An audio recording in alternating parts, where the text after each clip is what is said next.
నమస్తే, welcome to my channel Nagendra Vepuri. My dear friends, ఈ ఛానల్లో మనం వ్యక్తిత్వ వికాసం గురించి, వివిధ రంగాల్లో విజయం సాధించిన వ్యక్తుల కథల గురించి, విజయం సాధించడానికి అవసరమైన సూత్రాల గురించి తెలుసుకుంటూ ఉన్నాం.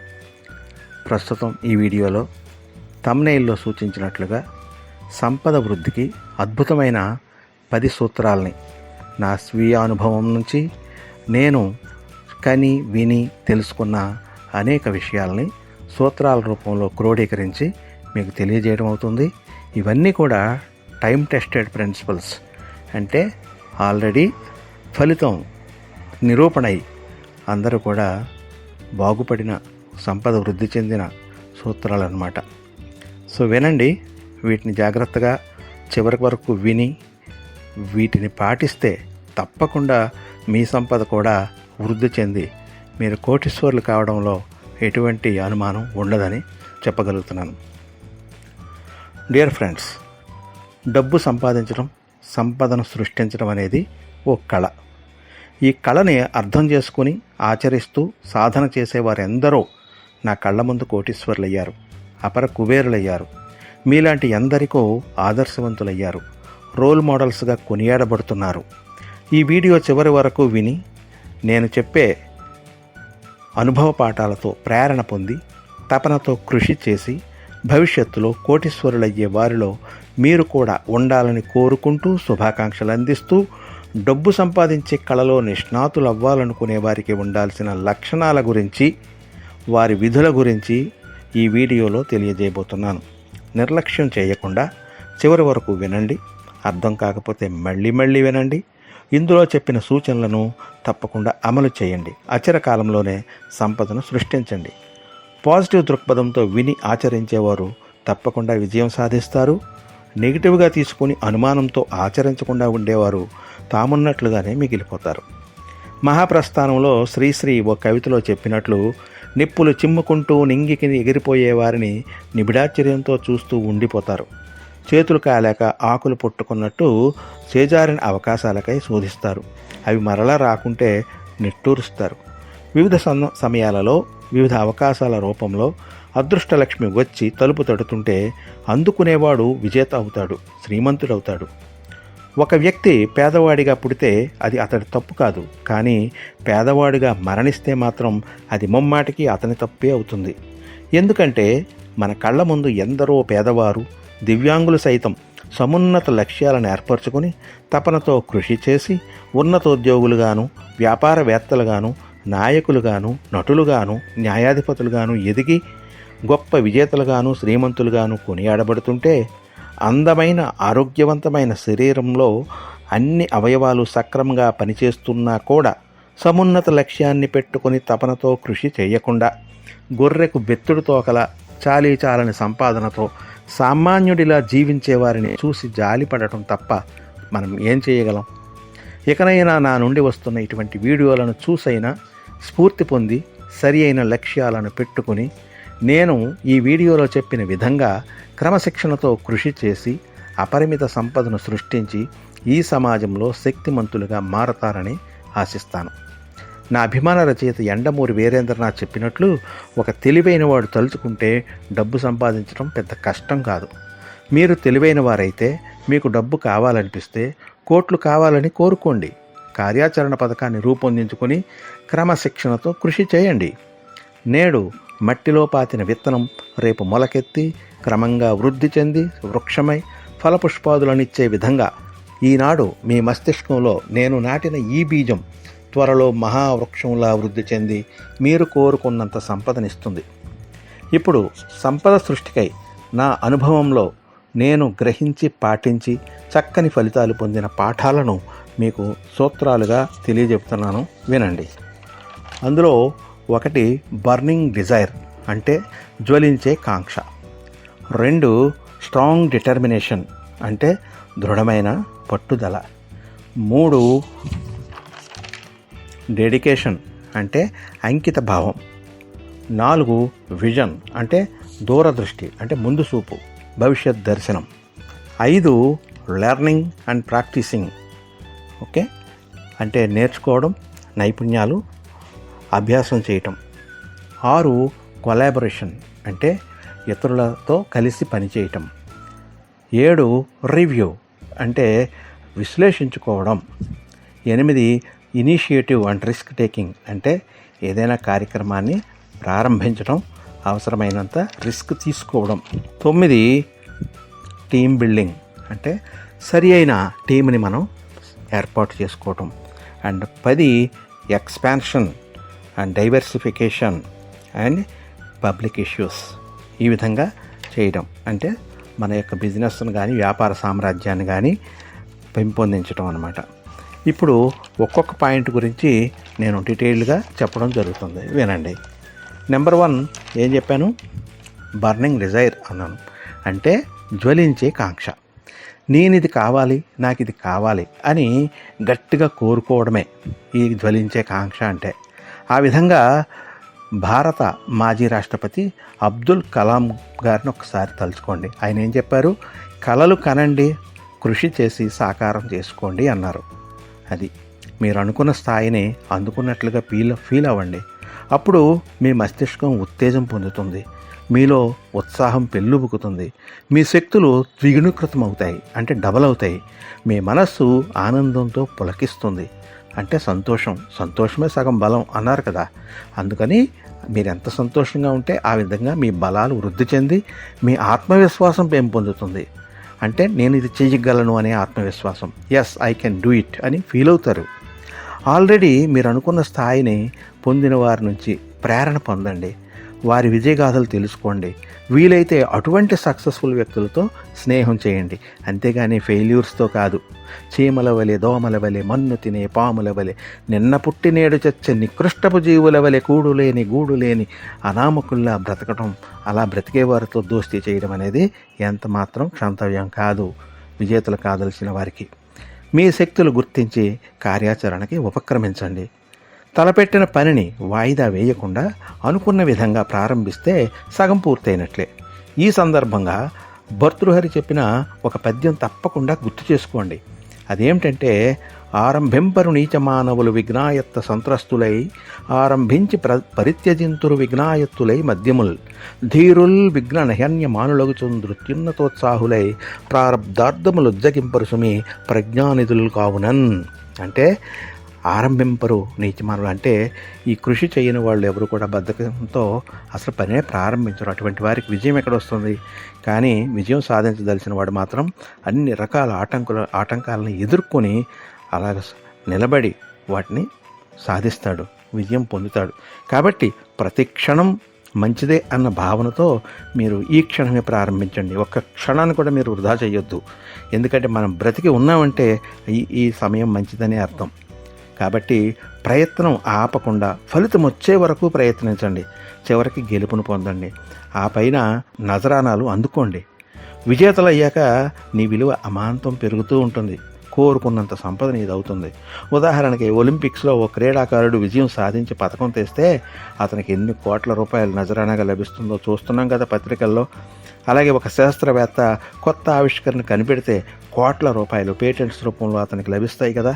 అలాగే ఒక సినిమా విజయం సాధిస్తే నిర్మాతకి కనకవర్షం, అప్పటి వరకు లక్షలు తీసుకునే దర్శకులకి, హీరోలకి కోట్ల రూపాయల పారితోషికంతో ఫర్దర్గా డెవలప్ అవుతారు, సంపద వృద్ధి చెందుతుంది. ఇదే బర్నింగ్ డిజైర్ ఉండటం వల్ల ఫలితం. రెండవది స్ట్రాంగ్ డిటర్మినేషన్ అంటే దృఢమైన పట్టుదల అని అర్థం. అంటే బర్నింగ్ డిజైర్ ఉంటే సరిపోద్ది, దేనికైనా కూడా కన్న కళలను సాకారం చేసుకోవాలంటే పట్టుదలతో కృషి చెయ్యాలి. కష్టే ఫలి అన్నారు పెద్దలు. కష్టపడిన వాడికే ఫలితం వస్తుంది. బద్ధకంతో ముద్దులా నిద్రపోయేవాడికి ఫలితమే వస్తుంది. నీ ఈ ప్రయాణంలో ఎన్నో ఆటంకాలు వస్తాయి, వాటిని దాటుకుంటూ దూసుకెళ్ళు. ఒక్కోసారి అపజయాలు వస్తాయి, వాటమిని ఒప్పుకోకుండా పరాజయాల్ని పాఠాలుగా భావించి నిన్ను నువ్వు సరిదిద్దుకొని లక్ష్యాన్ని విస్మరించకుండా, క్షణమైనా విశ్రమించకుండా పట్టుదలతో ప్రయత్నిస్తే జయం నీదవుతుంది. ఇదే విషయాన్ని నేను పాట ద్వారా కూడా చెప్పాను, ప్రపంచమంతా కూడా ప్రశంసిస్తుంది.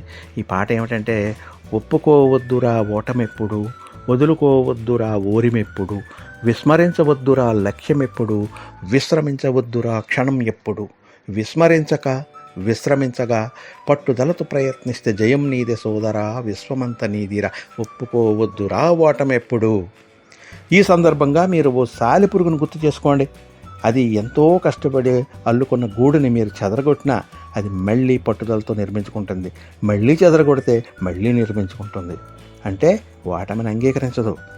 ఓటమి పలకరించిన, అవమానాలు ఎదురైనా పట్టుదలతో మళ్ళీ ప్రయత్నించి ఘన విజయం సాధించిన వ్యక్తి ఒకడు మన కళ్ళ ముందే ఉన్నారు.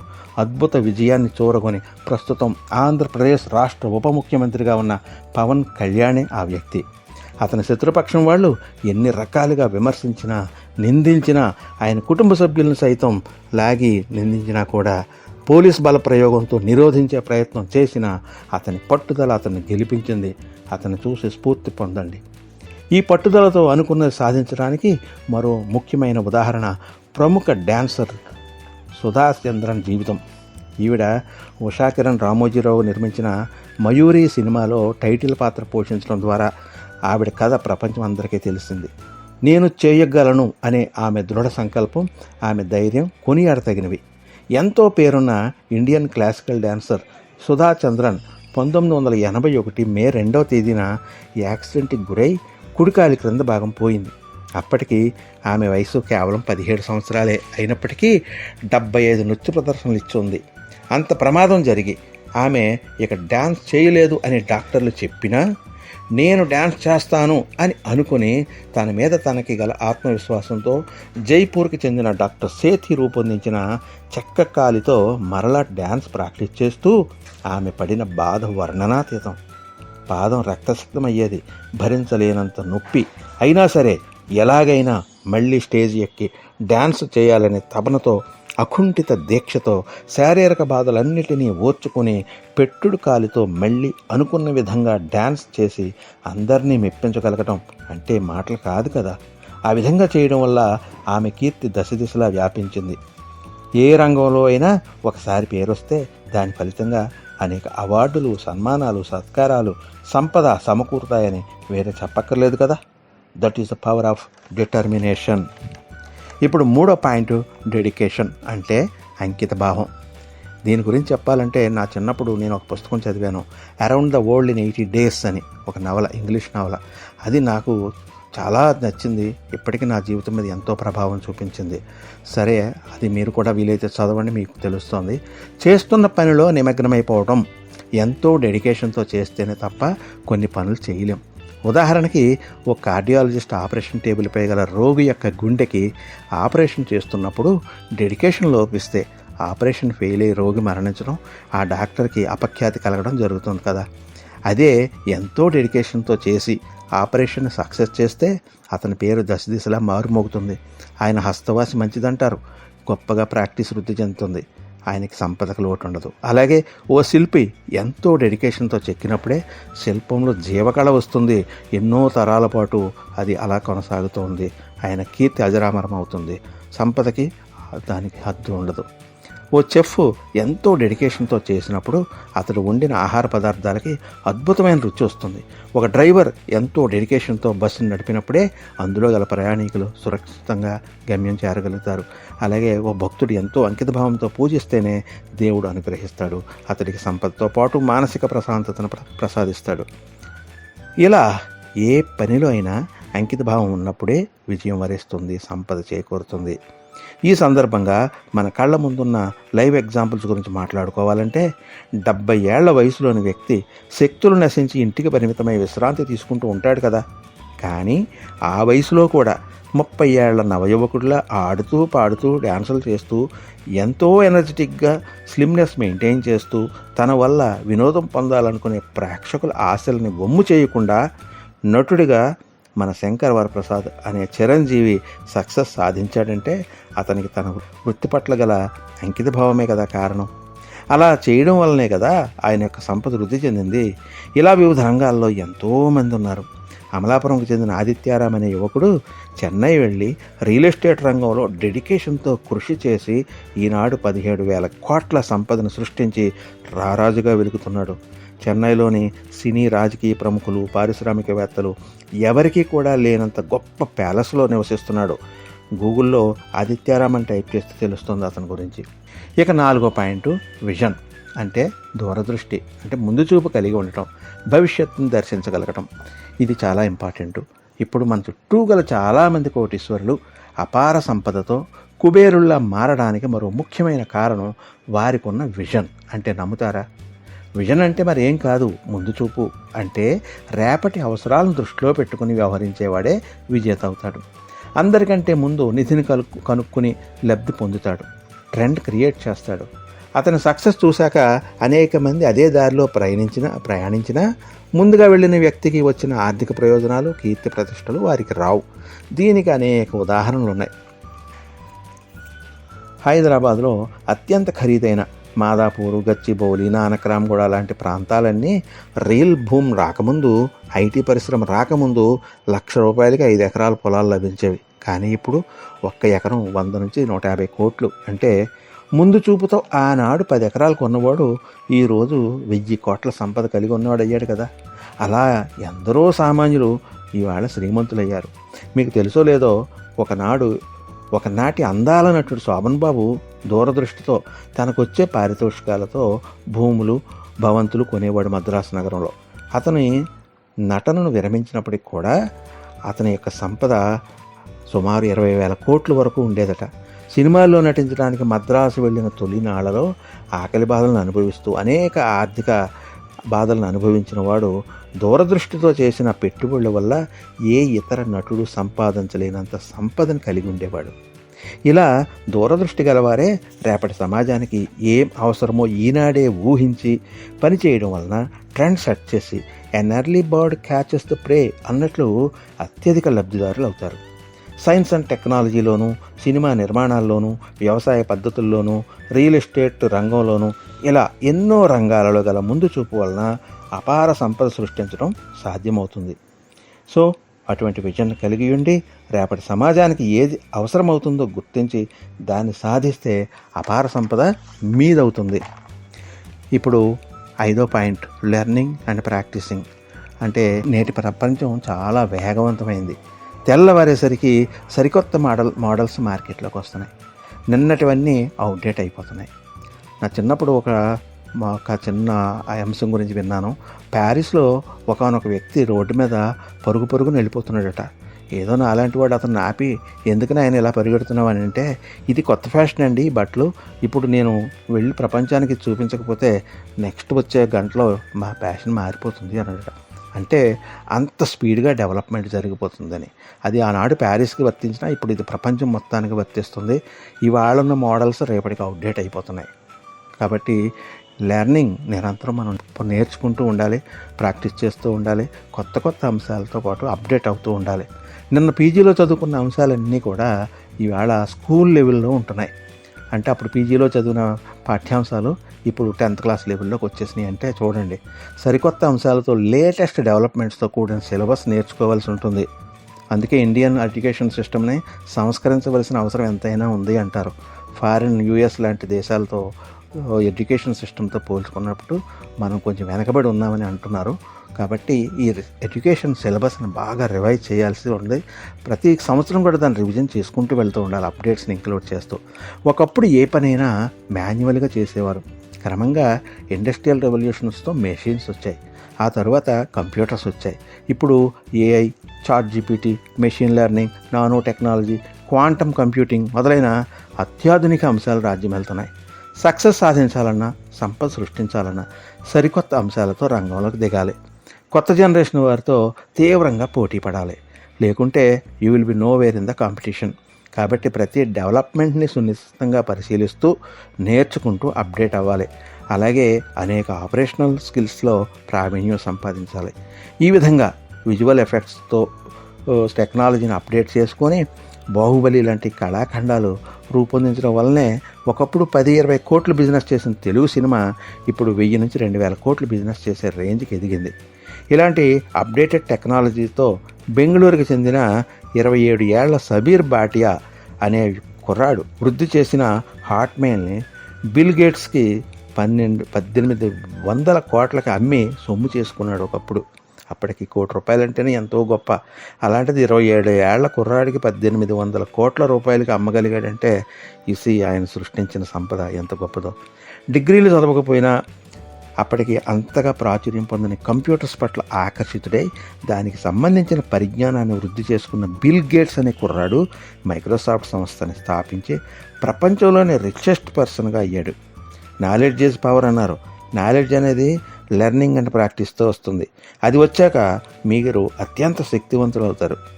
మీరు పొందే సంపదకి ఆకాశమే హద్దు అవుతుంది.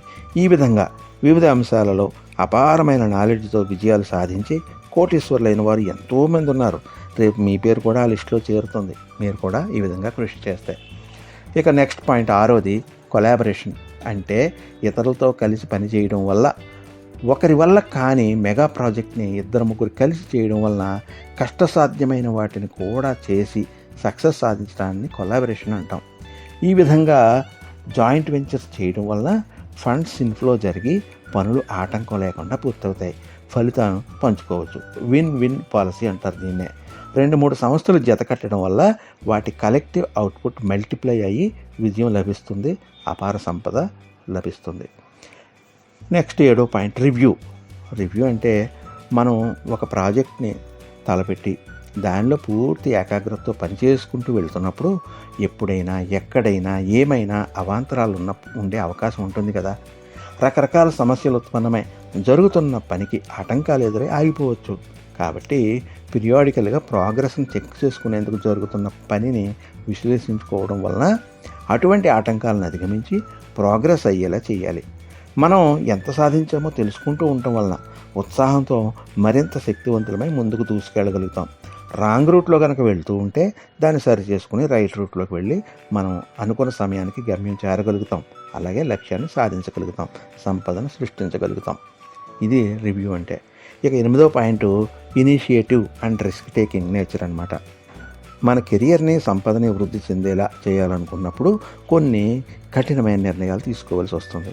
మన లక్ష్యం కష్టమైనదని మనల్ని నిరుత్సాహపరిచేవారు ఉంటారు. గతంలో ఎవరూ అటువంటి వెంచర్ చేయలేదని, చాలా రిస్క్తో కూడుకుని ఉంటుందని భయపెడతారు. కానీ విజయం సాధించాలని పట్టుదల గలవారు ఎటువంటి పనినైనా మొదలు పెట్టడానికి, రిస్క్ తీసుకోవడానికి సిద్ధపడాలి. అటువంటి వారినే సక్సెస్ వరిస్తుంది. గట్టును కూర్చుని ఎంత తపస్సు చేసినా ఈత రాదు కదా. నీటిలో దిగి ప్రాక్టీస్ చేస్తేనే ఈత వస్తుంది. అలాగే గ్యాలరీలో కూర్చుని కొట్టు సిక్సర్ అంటే సిక్సర్ రాదు. నువ్వు వెళ్ళి గ్రౌండ్లోకి వెళ్ళి సిక్సర్ కొడితే సిక్సర్ అనేది వస్తుంది. అలా చేయాలన్నమాట. అలా ప్రాక్టీస్ చేస్తే తెలుస్తుంది. పైనుండి చెప్పడం, పైనుండి మాట్లాడడం కాకుండా మనమే ఇనిషియేటివ్ తీసుకుని అవసరమైతే రిస్క్ తీసుకుని బిజినెస్ చేయడం మొదలు పెడితేనే ఫలితం అనేది వస్తుంది.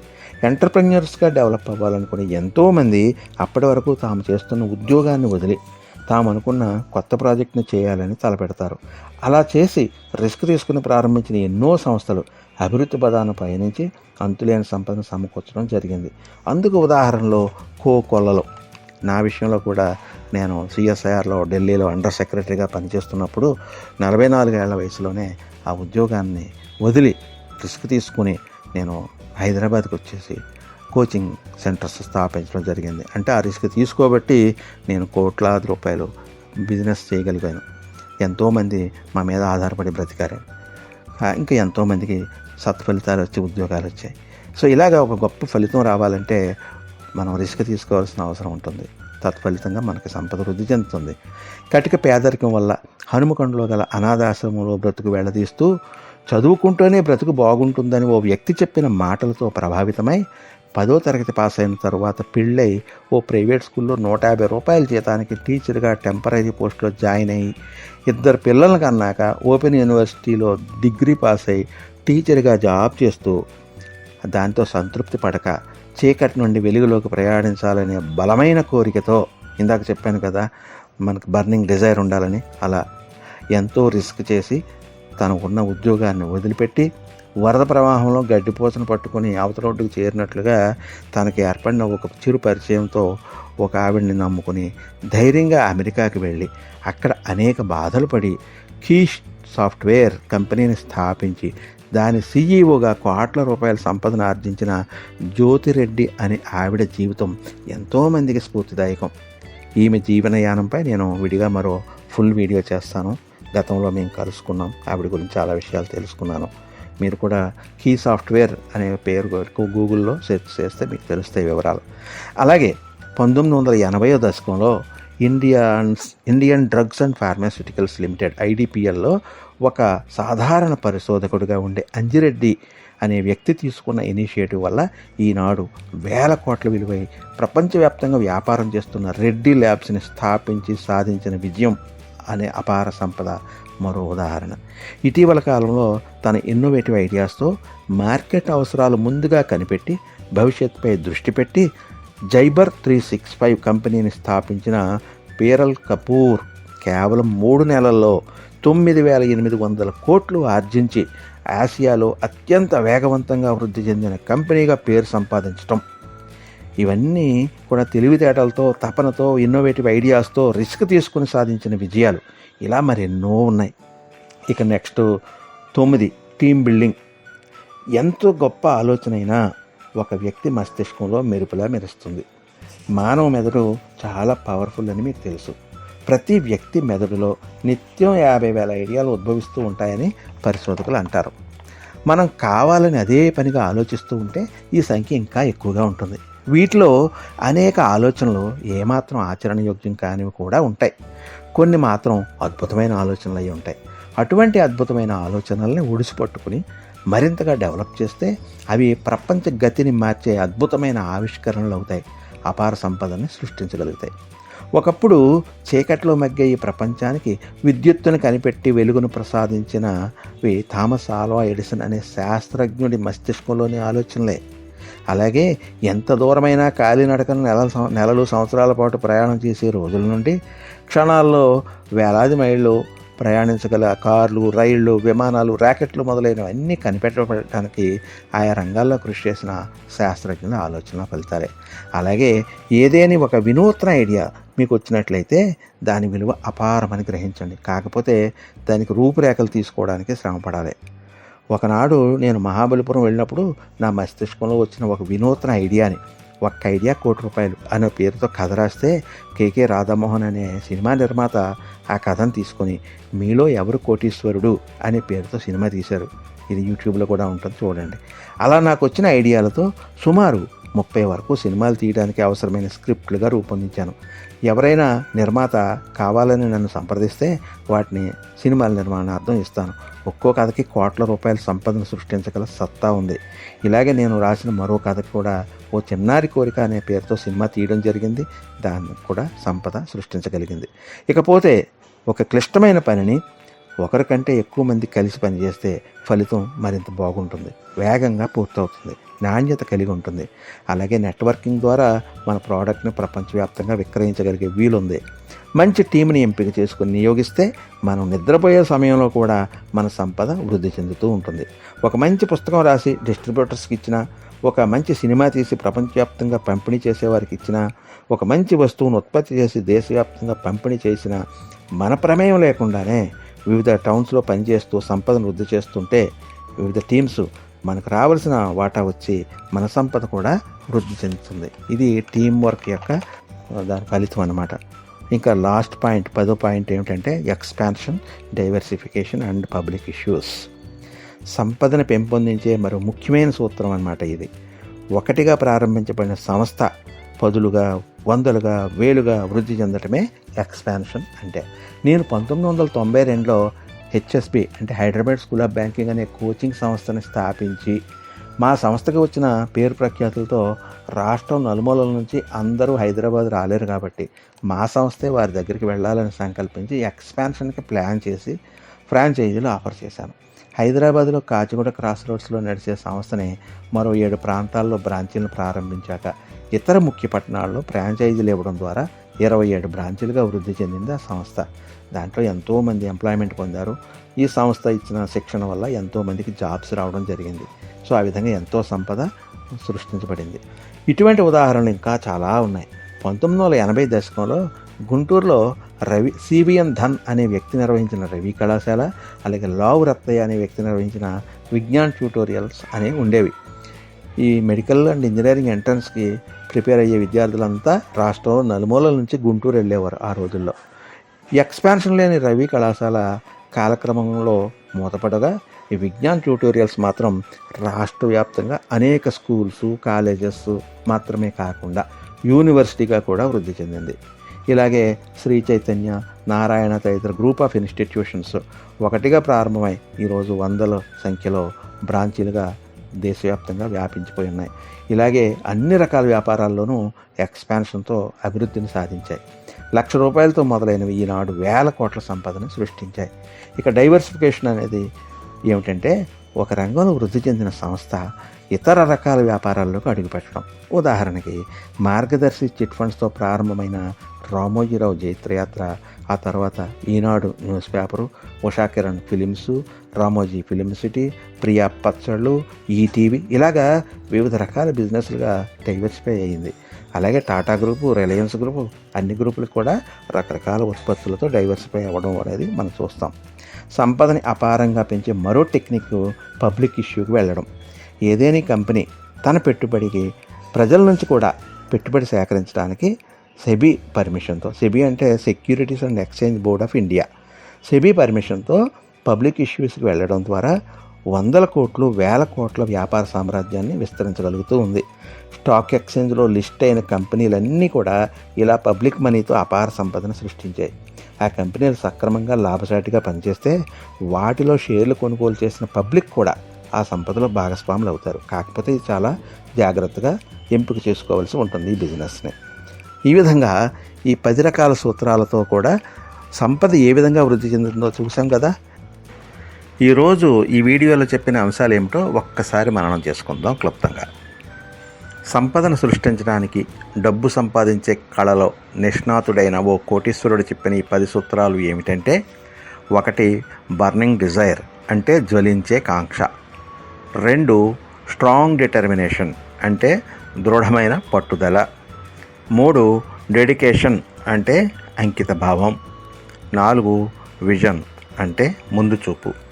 5 లెర్నింగ్ అండ్ ప్రాక్టీసింగ్ అంటే నేర్చుకోవడం మరియు అభ్యసించటం. 6 కొలాబరేషన్ అంటే ఇతరులతో కలిసి పనిచేయడం. 7 రివ్యూ అంటే చేసిన పనిని సమీక్షించుకోవడం. 8 ఇనిషియేటివ్ అండ్ రిస్క్ టేకింగ్ అంటే అనుకున్న పనిని మొదలుపెట్టడం మరియు సవాళ్ళని స్వీకరించడం. 9 టీమ్ బిల్డింగ్ అంటే మన లక్ష్య సాధన కోసం మనతో కలిసి పనిచేసేవారిని నియమించుకోవడం. 10 expansion, diversification and public issue అంటే మన సంస్థ యొక్క పరిధిని విస్తరించడం, అనుబంధ వ్యాపారాలు ప్రారంభించడం మరియు వ్యాపారాభివృద్ధి కోసం ప్రజల నుండి షేర్స్ ద్వారా డబ్బుని సేకరించడం. ఇవి ఈ 10 ప్రిన్సిపల్స్. మీకు నచ్చినట్లయితే లైక్ చేయండి, కామెంట్ చేయండి, అలాగే మీ ఫ్రెండ్స్కి కూడా షేర్ చేయండి. ఇంతవరకు మీరు నా ఛానల్కి సబ్స్క్రైబ్ చేసుకుని ఉండకపోతే వెంటనే సబ్స్క్రైబ్ చేసుకోండి.